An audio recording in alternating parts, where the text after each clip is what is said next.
शाळेची घंटा झाली. सगळी मुलं वर्गात जायला लागली. तेवढ्यात नक्षलवाद्यांची एक टोळी आली आणि एका मुलाला उचलून घेऊन गेली. नंतर दुसऱ्या दिवशी त्या मुलाला मारून टाकल्याची बातमी आली. हे सगळं घडलं आपल्या आजच्या कथानायकाच्या डोळ्यासमोर. इयत्ता 3री, ठिकाण आर्मी पब्लिक स्कूल, सिकंदराबाद. आपल्या सर्वांच्याच आयुष्यात अशा काही घटना घडतात की आयुष्याला एक कलाटणी मिळते. तसंच काहीसं या घटनेमुळे झालं. सुदर्शनला आंध्र प्रदेशातील ही शाळा सोडून आपल्या आजोबांच्या बरोबर तिसगाव येथे जावं लागलं. कारण अर्थातच सिकंदराबाद येथील असुरक्षित वातावरण. सिकंदराबाद येथे सुदर्शनचे वडील भारतीय लष्कराच्या सेवेत होते.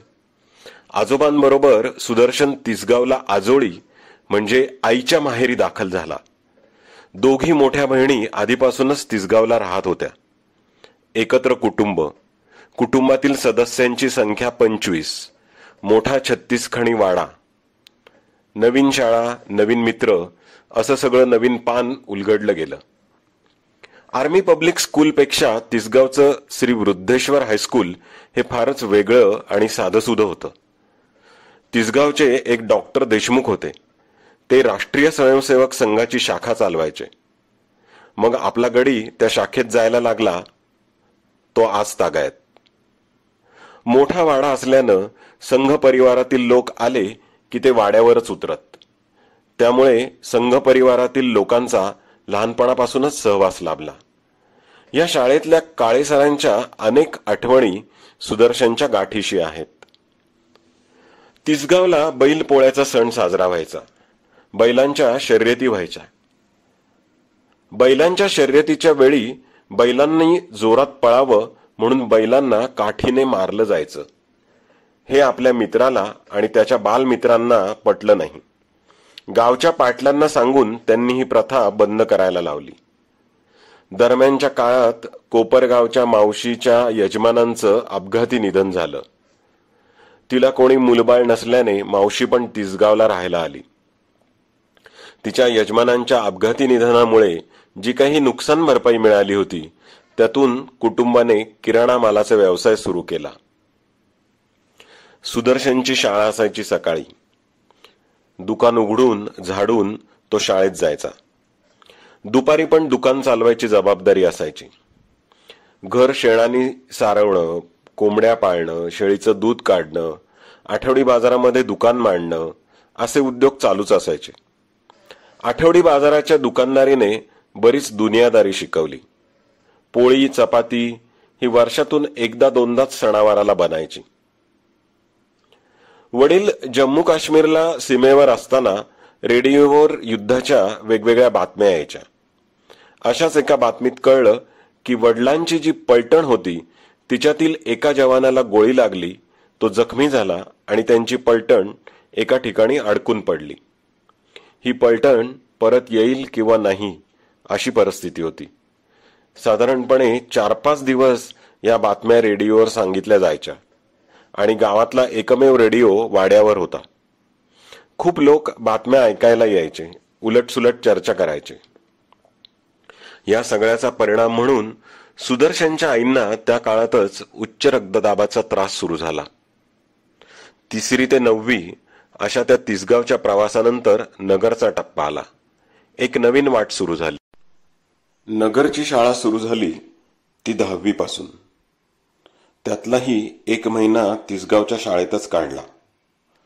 तिसगावची शाळा श्री वृद्धेश्वर हायस्कूल आणि भाऊसाहेब फिरोदे हायस्कूल यात खूपच मोठा फरक होता. तिसगावच्या शाळेत असताना वाहन तर कुठलं नव्हतंच, पण पायात चप्पलही नसायची. तिसगावच्या शाळेत इंग्रजीचे 2 धडे शिकवून झाले होते. त्या 2 धड्यांमध्ये इंग्रजीची 80% वही भरली होती. पुढच्या 10वीच्या पूर्ण वर्षात उरलेली 20% वही पुरून उरली. शाळेच्या व्यतिरिक्त वेगवेगळ्या विषयांसाठी क्लास लावावा लागतो ही संकल्पना नगरला आल्यावरच कळली. त्याचबरोबर असंही लक्षात आलं की क्लास हे प्रकरण वैकल्पिक नसून अत्यावश्यक आहे. नुसत्या शाळेतल्या अभ्यासाच्या जीवावर 10वीची नौका काही पार होणार नाही.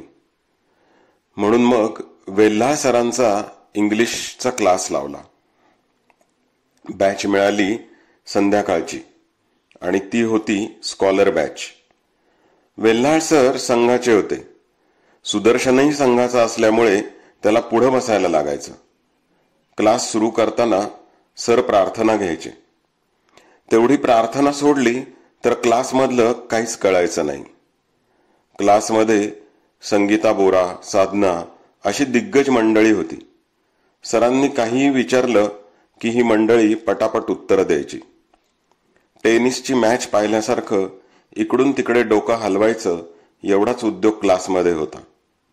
मग सुदर्शननी घरी सांगून टाकलं, शाळेत काही फारसं शिकवत नाही आणि क्लासमधलं कळत नाही, मला शिकायचं नाही. पण मग मित्रच उपयोगी पडले. मनोज नहारच्या सल्ल्यानी बेडेकरचा क्लास आणि श्रीनिवास देशपांडेच्या सल्ल्यानी गणिताला पानसरे सरांचा क्लास लावला. तेव्हा हळूहळू गाडी रुळावर यायला लागली. ऑगस्ट महिना उजाडला होता. तेव्हा राहत असलेल्या अक्का मुळेंच्या वाड्यात रात्री 9 वाजता लाईट बंद केले जायचे. हा आणखी एक अडथळा. त्याच सुमारास आजोबा आजारी पडले आणि त्यांना पाठक हॉस्पिटलमध्ये ऍडमिट केलं.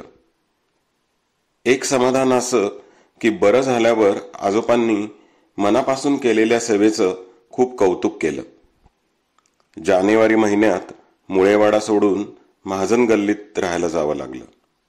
तिथे मात्र अभ्यासाची चांगली सोय झाली आणि अशा रीतीनं 10वी पार पडली. काही काळानं महाजन गल्लीतलं घरही सोडावं लागलं. डांगे गल्लीत सुदर्शन राहायला गेला. मधली बहीण सारडा कॉलेजला होती म्हणून 11वीला सारडा कॉलेजला सायन्सला प्रवेश घेतला. तिथं प्रशांत खांडकेकर, अजय चाफेकर असे मित्र होते. तिथेही अर्थातच क्लास हे प्रकरण होतच. केमिस्ट्रीला मुंदडा सरांचा क्लास लावला. मुंदडा सरांनी केमिस्ट्री खूप चांगली करून घेतली. मार्कही चांगले पडले. फिजिक्सला भोसले सरांचा क्लास लावला. सरदार, भोसले, मुंदडा असे क्लास त्या काळात प्रसिद्ध होते. 11वीला टायफॉइड झाला आणि सगळे क्लास आणि कॉलेज थांबलं. टायफॉइड मधून सावरत असतानाच नगरमध्ये तेव्हा प्रचंड मोठ्या प्रमाणावर पाऊस झाला आणि आपल्या कथानायक सुदर्शनवर आणखी एक आपत्ती कोसळली. राहत असलेलं देववाड्यातलं घर त्या पावसात कोसळलं. घर तर कोसळलंच, पण त्या घराच्या कोसळण्यानं घरातली माणसं पण कोसळली, उद्ध्वस्त झाली. चुलत चुलत मामा जवळच राहत होता. त्यांनी सल्ला दिला की तुम्ही सगळे म्हणजे आई, दोघी बहिणी आणि सुदर्शन यांनी तिसगावला जावं. वडील तेव्हा सीमेवरच नियुक्त होते. मधली बहीण शेवटच्या वर्षाला होती म्हणून तिने आणि सुदर्शनने ठरवलं की त्या दोघांनी नगरलाच राहावे. आई आणि मोठी बहीण तिसगावला गेल्या. या सगळ्याचा परिणाम अर्थातच अभ्यासावर झाला आणि त्याची परिणिती 12वीला नापास होण्यात झाली. बहिणीच्या माध्यमातून शिकवणी घेण्याचं काम मिळालं. जेवण आणि 40 रुपये फी असं मानधन ठरलं. काही दिवसांनी चांगलं काम पाहून फी 60 रुपये मिळायला सुरुवात झाली. बहिणीनं त्या फीच्या पैशांमधून टायपिंग आणि शॉर्टहँडचा क्लास लावायला लावला.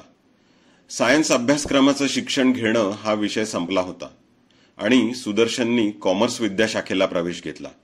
शिकवणी घेत असलेल्या मुलाचा शाळेतला निकाल खूप चांगला लागला आणि त्याच्या आईने सुदर्शनला आणखी एका ठिकाणी 3 मुलांच्या शिकवणीचं काम मिळवून दिलं. ह्याच दरम्यान वडील सेवानिवृत्त झाले आणि मोठ्या बहिणीचं लग्न ठरलं. वडिलांचे सेवानिवृत्तीचे पैसे मिळायला बराच अवधी लागणार होता. वडिलांनी सर्व्हिसमध्ये असताना सगळ्या मामांना खूप आर्थिक मदत केली होती. तेव्हा मामांनी त्यांना आश्वासन दिलं होतं की तुमच्या मुलींच्या लग्नाच्या वेळेस सर्व आर्थिक भार आम्ही उचलू. पण प्रत्यक्षात तसं काही झालं नाही. एक मोठं आर्थिक संकट डोक्यावर येऊन पडलं. सुदैवानं बऱ्याच खटपटीतून बहिणीचं लग्न कसंबसं मार्गी लागलं. वडिलांनी लगेचच किर्लोस्कर ऑइल इंजिन्समध्ये सुरक्षा अधिकारी म्हणून नोकरी पत्करली. सगळं कुटुंब सुरणांच्या आउटहाऊसमध्ये राहत असताना पुन्हा एकदा पावसाने दगा दिला. घरात पाणी आलं आणि ते घरही सोडावं लागलं. मधली बहीण नाशिकला नोकरीला होती.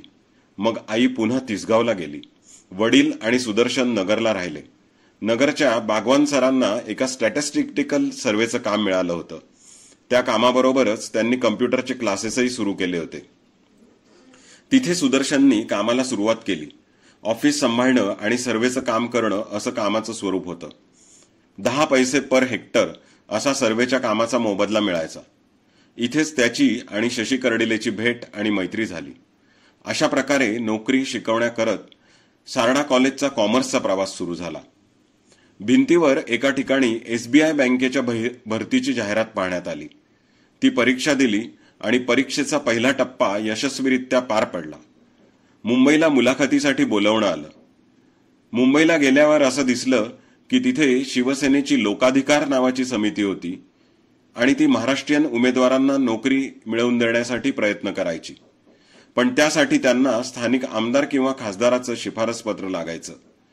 ते पत्र सुदर्शनला मिळू शकलं नाही आणि आयुष्यातली एक मोठी संधी हुकल्याची भावना मनात निर्माण झाली. पराकोटीचं नैराश्य आलं. मनस्थिती ढासळली. पण इथेच त्यांनी ठरवलं, चले चलो, हरायचं नाही, पुढे चालत राहायचं. याच दरम्यान कॉलेजमध्ये सावरकर महोत्सवाचं आयोजन करण्यात आलं होतं. त्या महोत्सवाचा आणि त्यातील भाषणांचा मोठा प्रभाव त्याच्यावर पडला.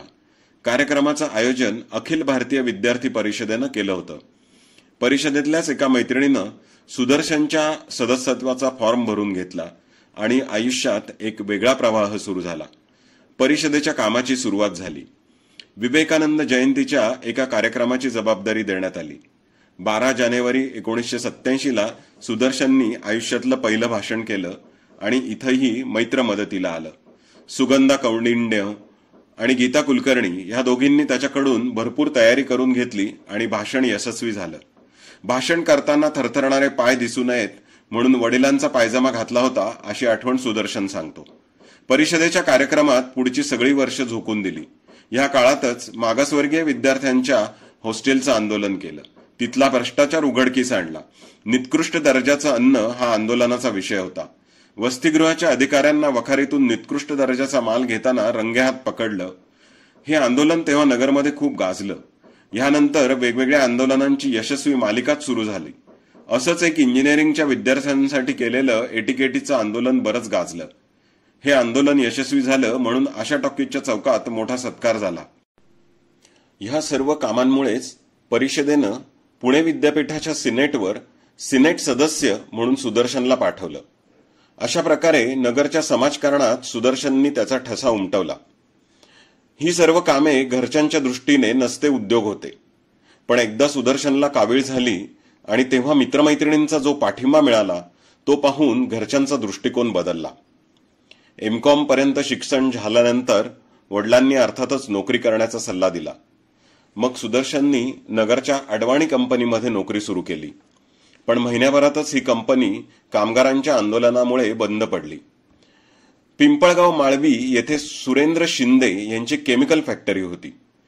तिथे 2 महिने काम करून पगार मिळाला नाही म्हणून ती नोकरी सोडून दिली. त्यानंतर मग शरद मुथा यांचा एक प्रोजेक्ट मुकुंद नगरच्या मागे सुरू होता. तिथे सुदर्शन 22 जानेवारी 1992 साली रुजू झाला. या नोकरीमध्ये त्याला वेगवेगळ्या सरकारी निमसरकारी संस्थांशी वकिलांशी संपर्क साधण्याचं काम असायचं. पुढे त्याने तिथली सर्व टॅक्सेशनची कामं शिकून घेतली आणि त्यात पारंगत झाला. काही काळानंतर असं लक्षात आलं की हा प्रोजेक्ट खूप लांबणार आहे म्हणून त्यानं दुसरीकडे नोकरी करण्याचा निर्णय घेतला. नवीन नोकरी प्लॅस्टिक प्रोसेसर या कंपनीत धरली आणि तिथे एक्साईज संबंधी सगळ्या कामांमध्ये प्रावीण्य मिळवलं. त्याचा त्याला पुढच्या वाटचालीत खूप उपयोग झाला. या सगळ्या व्यतिरिक्त दिवाळीच्या वेळेस फटाके विकण्याचा उद्योगही काही काळ केला. एकदा एक रो हाऊसिंगची जाहिरात पाहण्यात आली. तेथे बुकिंग करून स्वतःच्या घराचा श्री गणेशा केला. आता तुम्हाला प्रश्न पडला असेल की ह्या सगळ्या गडबडीत आपल्या गड्यांनी लग्न कधी केलं. जास्त शिकलेली मुलगी करायची नाही असा सुदर्शनचा विचार होता. सुदर्शनची मावशी पुण्याला बालवाडीचा कोर्स करायला गेली होती. तिथे मावशीला सुप्रिया नावाची मुलगी भेटली. ती बडबडी आणि गप्पिष्ट मुलगी मावशीला आवडली. मग काय, तिनं आपल्या भाच्यासाठी ती ठरवून टाकली. यथावकाश रितसर सर्व बोलणी बैठक होऊन आपल्या मित्राचं लग्न ठरलं आणि धूमधडाक्यात पारही पडलं. लग्नाला अर्थातच मोठा मित्रपरिवार उपस्थित होता. सुप्रिया कुलकर्णीची सुप्रिया देशपांडे झाली. सुदर्शनच्या जीवनात एक नवीन अध्यायाला सुरुवात झाली. मोठ्या मुलीचा अनुयाचा जन्म नगरला असताना पुण्याला झाला. या कौटुंबिक वाटचालीबरोबरच समाजकारण आणि राजकारणाचीही वाटचाल सुरू होती. त्यावेळच्या लोकसभेच्या भाजपा खासदाराच्या खजिनदाराची जबाबदारी सुदर्शनला देण्यात आली आणि त्यानं ती समर्थपणे सांभाळली. स्वतः राहत असलेल्या वॉर्डमध्येही स्वतःची खूप मोठी ओळख निर्माण केली होती. त्या वॉर्डमध्ये नगरसेवक पदासाठी निवडणूक लढवण्याचा मनसुबा त्यांनी आखला होता. पण संघटनेतील काही वडीलधाऱ्या माणसांच्या सल्ल्याने राजकारणाची वाट सोडून देण्याचा आणि त्याचबरोबर नगरही सोडण्याचा निर्णय सुदर्शनने घेतला. 2 पर्याय समोर होते. एक औरंगाबाद आणि दुसरा पुणे. सासरे पुण्याला होते. त्यांच्या एका मित्राच्या माहितीतून पुण्याच्या फ्लिटगार्ड कंपनीत मुलाखतीसाठी बोलवण्यात आले. मुलाखतीमध्ये यशस्वी होऊन 2000 साली फ्लिटगार्ड कंपनीत सुदर्शन रुजू झाला. फ्लिटगार्डमध्ये खरं तर एक्साईजच्या कामासाठी माणसाची गरज होती, पण त्याचबरोबर प्रोडक्शन आणि डिस्पॅच ही पण जबाबदारी त्याच्यावर देण्यात आली. ह्या नोकरी दरम्यान पुण्याच्या कॉमनवेल्थ गेम्समध्ये कंपनीच्या प्रतिनिधीची भूमिका त्याने निभावली. तसेच कंपनीने सप्लाय चेन मॅनेजमेंटमध्ये MBA करायला सांगितले, ते देखील पूर्ण केले. त्याचबरोबर पुण्यातल्या वेगवेगळ्या सांस्कृतिक कार्यक्रमामध्ये सहभागी होण्याचा उपक्रम सुद्धा चालू होता. रेणुका स्वरूप हायस्कूलमध्ये 3 वेळा श्रीधर फडके यांच्याबरोबर दिवाळी पहाट हा कार्यक्रम केला. राहत असलेल्या मीनाक्षीपुरम सोसायटीमध्ये देवीचा उत्सव आणि इतर वेगवेगळे उपक्रम सुरू केले, ते आजतागायत चालू आहेत. वडिलांची तब्येत अधूनमधून खूप बिघडायची. एकदा त्यांना कमांड हॉस्पिटलमध्ये ऍडमिट केलं होतं. सुदर्शन त्यांना डबा घेऊन जायचा. एकदा ते म्हणाले, सुदर्शन, अरे डबा पुरत नाही, जरा जास्त डबा घेऊन येत जा. दुसऱ्या दिवशी सुदर्शन जास्त डबा घेऊन आला आणि वडिलांना दिला. काही कारणासाठी त्याला लगेचच परत दवाखान्यात यावं लागलं. तेव्हा त्याला असं दिसलं की वडील आजूबाजूच्या लोकांना डबा वाटून टाकतायत. चौकशी करता असं लक्षात आलं की तिथे जे ज्येष्ठ नागरिक होते त्यांच्या कुटुंबियाकडून त्यांची आबाळ होत असे आणि त्यांच्या जेवणा खाण्याची हेळसांड होत असे. ह्या गोष्टीचा सुदर्शनने सखोल विचार केला आणि ज्येष्ठ नागरिकांच्या समस्यांवर काम करण्याचं ठरवलं. मातोश्री वृद्धाश्रमाला भेट देऊन तेथील ज्येष्ठ नागरिकांच्या समस्या जाणून घेतल्या आणि मीनाक्षीपुरममध्ये राहणाऱ्या ज्येष्ठ नागरिकांशी संपर्क साधायला सुरुवात केली. त्यांच्या समस्या जाणून घेऊन त्यांच्या समुपदेशनाचं काम सुदर्शननं हाती घेतलं. सुखाच्या कल्पनेबद्दल सांगताना सुदर्शन म्हणतो की स्वतःच्या मूलभूत गरजा भागविण्यासाठी पैसे मिळवण्याचा प्रयत्न मी निश्चितच करतो, पण पैशामागे पळत नाही. माझ्या संपर्कात आलेला माणूस माझ्यामुळे आनंदी व्हावा हाच माझा प्रयत्न असतो. त्यासाठी कुठलीही किंमत, पैसा, वेळ मोजण्याची माझी तयारी असते. वडील बऱ्याचदा दवाखान्यात ऍडमिट असायचे. तेव्हा अतुल झोरेची खूप मदत झाली. वेदनाशामक गोळ्या दीर्घकाळ घेतल्यामुळे वडिलांच्या किडण्यांवर परिणाम झाला आणि त्याची परिणती त्यांचा दुःखद अंत होण्यात झाली. याचा सुदर्शनच्या मानसिक स्थितीवर फार मोठा आणि दीर्घकाळ परिणाम झाला. या परिस्थितीतून अभय जोशी याच्यामुळे बाहेर पडलो असं सुदर्शन आवर्जून सांगतो.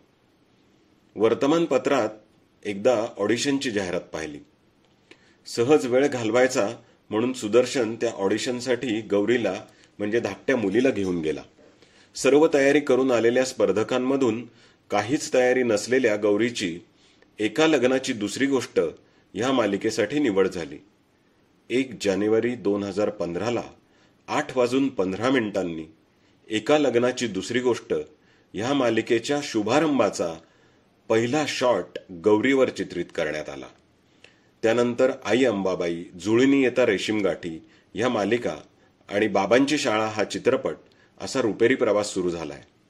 अनुया मोठी मुलगी अप्लाइड आर्ट्समध्ये पदवी घेऊन पदव्युत्तर शिक्षण घेण्याची तयारी करत आहे. 2018 साली आयुष्यात आणखी एक नवीन वळण आलं. फ्लिपकार्ट कंपनीचा विस्तारित विभाग उत्तराखंड येथे सुरू झाला होता. तिथे एक मोठी जबाबदारी सुदर्शनला देण्याची योजना होती. पण अर्थातच नोकरी व्यतिरिक्त वेगवेगळ्या सामाजिक कामात गुंतून पडलेल्या सुदर्शनला पुणे सोडायची इच्छा नव्हती. त्यामुळे चाकणला प्रोफाइव इंजिनिअरिंग प्रायव्हेट लिमिटेड ह्या कंपनीत तो रुजू झाला आणि तिथे आजही त्याची यशस्वी वाटचाल सुरू आहे. या सर्व वाटचालीत सुप्रिया बहिणींचा अर्थातच फार मोठा वाटा आहे. त्या सांगतात, माझं आजोळ औरंगाबादचं. पुण्याहून औरंगाबादला जाताना नगर लागायचं. ते खरं तर कधीच भावलं नाही. पण त्याच नगरमध्ये त्यांनी त्यांचं महाविद्यालयीन शिक्षण पूर्ण केलं. संसाराची सुरुवात केली. लग्न झाल्यापासूनच कॉलेज करत असताना त्यांनी वेगवेगळ्या ठिकाणी नोकरी केली, व्यवसाय केले आणि त्याचबरोबर कौटुंबिक आघाडीही सांभाळली. MA पर्यंतचं शिक्षण पूर्ण केल्यानंतर नाथीबाई ठाकरसी विद्यापीठाचा चाइल्ड सायकॉलॉजीचा डिप्लोमा मुंबईला जाऊन पूर्ण केला. मित्रांनो, असा प्रवास एका सैनिकाच्या मुलाचा, संघाच्या स्वयंसेवकाचा, कर्तव्यनिष्ठ मुलाचा, कर्तव्य तत्पर कामगाराचा, काळजीवाहू पतीचा आणि पित्याचा, समाजाभिमुख जबाबदार नागरिकाचा आणि अर्थातच अनमोल सवंगडी हे सदर चालविणाऱ्या आपल्या अनमोल सवंगड्याचा. मित्रा सुदर्शन, तुझ्या आयुष्यातल्या पुढच्या वाटचालीसाठी, सर्व क्षेत्रातील उत्कर्षासाठी व्यक्तिशः माझ्याकडून आणि सवंगडी 82च्या परिवाराकडून उदंड शुभेच्छा. तुझे पुढील नियोजित प्रकल्प साकार होत ही विश्वनियंत्याकडे प्रार्थना करून येथे पूर्णविराम देतो. संकलन गिरीश प्रभुणे, प्रदीप खराडे. लेखन आणि अभिवाचन प्रदीप खराडे, सवंगडी 82, भाऊसाहेब फिरोदिया हायस्कूल, अहमदनगर.